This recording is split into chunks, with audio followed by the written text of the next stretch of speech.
कैमूर से है, जहां आज वैशाख शुक्ल अक्षय तृतीया दिन मंगलवार को धूमधाम से मनाया गया परशुराम जन्मोत्सव। वहीं पुलिस की कड़ी सुरक्षा के बीच भभुआ शहर में निकाला गया भगवान परशुराम का भव्य शोभा यात्रा। जिला के कोने कोने से सैकड़ों की संख्या में सनातनी लोगों ने इस शोभा यात्रा में लिए भाग।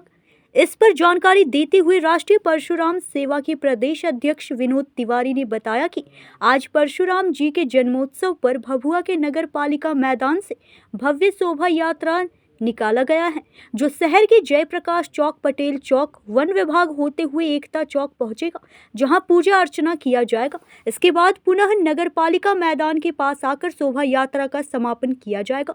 उन्होंने बताया कि शोभा यात्रा को सफल बनाने के लिए और शोभा यात्रा में भाग लेने के लिए सभी समुदाय के लोगों को बुलाया गया है, ताकि सभी लोग इस शोभा यात्रा में भाग ले सके, क्योंकि भगवान परशुराम को श्री विष्णु भगवान का छठा अवतार माना जाता है। इसलिए हम आज के युवाओं से अपील करते हैं कि आप अपने बुजुर्ग लोगों का सम्मान करें और उनके बताए रास्ते पर चले। यह शोभा यात्रा निकालने का एक ही उद्देश्य है कि देश में आपसी भाईचारा बना रहे और लोग एक साथ मिलकर रहें।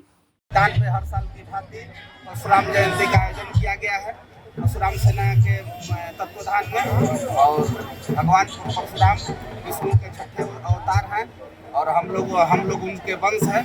भगवान परशुराम ने जन जागरण में अनीति के खिलाफ और नीति के पक्षधर थे।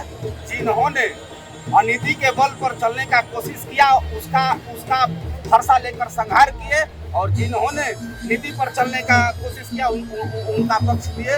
और भगवान परशुराम हम लोगों के अग्रज हैं, हम लोगों के आदर्श हैं।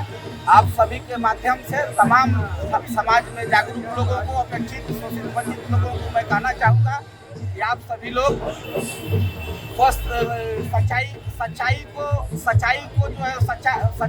सच्चाई को सच्चा मान करके आगे बढ़े और बुराई का अंत करें। मेरा नाम धीरज कुमार उपाध्याय, पूर्व मुखिया प्रतिनिधि ग्राम पंचायत जाकर। हम लोग यहाँ पे भगवान परशुराम जो भगवान विष्णु के छठे अवतार माने जाते हैं, उनका हर साल हम लोग यहाँ अक्षय तृतीया के दिन पूजा अर्चना करते हैं।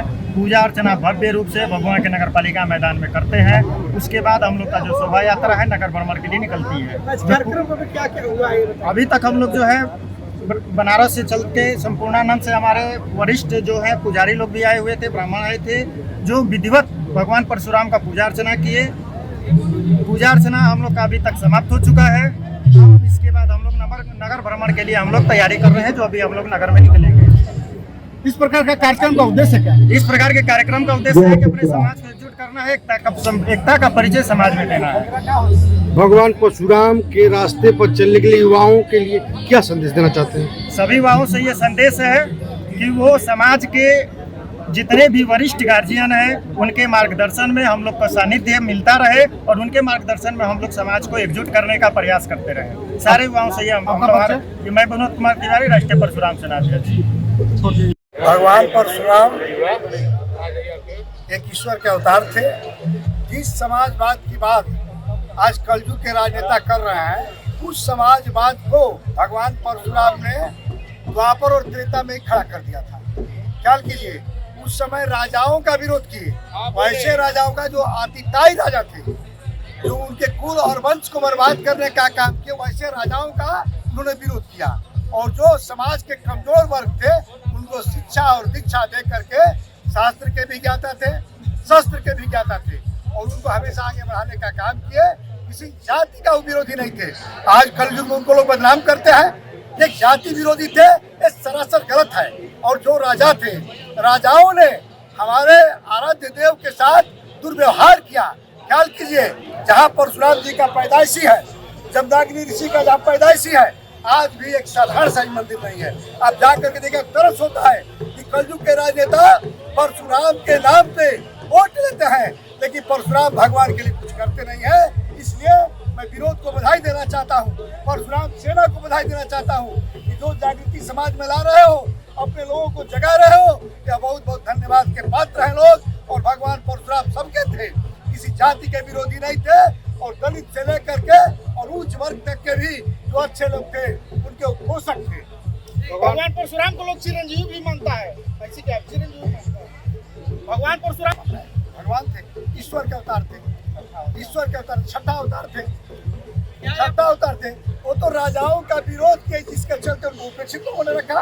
और हमारा मुंह नहीं है बोलने के लिए, हमारा मुंह नहीं है बोलने के लिए, बस यही बात है। क्या नाम है आपका? तिवारी। भगवान परशुराम का जयंती है, तो इस जयंती को मनाने का सार्वभौमिक रूप से होना चाहिए। यह किसी वर्ग विशेष से नहीं है। आज एक प्रचलन चला है, मतलब किसी भी महापुरुष, नेता, देवता आदि को एक वर्ग विशेष तक सिमट दिया जा रहा है। ऐसा नहीं होना चाहिए। गोष्ठी होना चाहिए। भगवान परशुराम एक विचार हैं और उन विचारों को अग्रणी हमारे विद्वत, हमारे जो भी धार्मिक जन हो, सनातनी जन हो, उनको आगे बढ़ना चाहिए और इन नौजवानों के साहस को और बढ़ाकर एक विचार लाना चाहिए, गोष्ठी का रूप देना चाहिए कि किस तरह से आज उस प्राक युग के परशुराम में का विचार क्या था और आज उसके विचारों का कितना हम अनुसरण कर सकते हैं। असंस्कृत जनों के हंताकर थे, निरीह, गरीब, दलित, शोषित, मजलूम आदि सबके रक्षक थे। जितनी उनकी मेधा थी उतना ही उनका शौर्य भी था और इन दोनों का परिचय आज के नौजवानों को देना है और इस देश को देना है। और परशुराम की तरह इस देश के हर एक नौजवानों को, हर जनता को चिंतन करना है कि राष्ट्र का रक्षण कैसे हो, धर्म का रक्षण कैसे हो। इन्हीं सब बातों पर और आज भगवान परशुराम और हयग्रीव भगवान और नर नारायण तीनों का जन्म उत्सव है। इस पर मैं सभी सनातनियों को, सभी देशवासियों को बधाई और शुभकामना देते हैं। भगवान परशुराम के रास्ते पर चलने के लिए खासतौर युवाओं से क्या अपील है आपकी? भगवान परशुराम के रास्ते पर चलने के लिए युवाओं को यह कहते हैं कि मतलब कि नौजवान जो शास्त्र है उस शास्त्र से अपनी मेधा को और प्रविष्ट करें, प्रगाढ़ करें और जो हाथ में जो सौर है उस सौर प्रदर्शन की चीज नहीं है। सौर रक्षणार्थ हेतु है, लोक रक्षणार्थ हेतु, निरीह के रक्षणार्थ हेतु, कमजोर वो के रक्षणार्थ हेतु, स्त्री, महिला आदि जो भी हो उनके रक्षणार्थ हेतु। आचार्य श्री भारद्वाज। कैमूर से ब्रजेश दुबे की रिपोर्ट।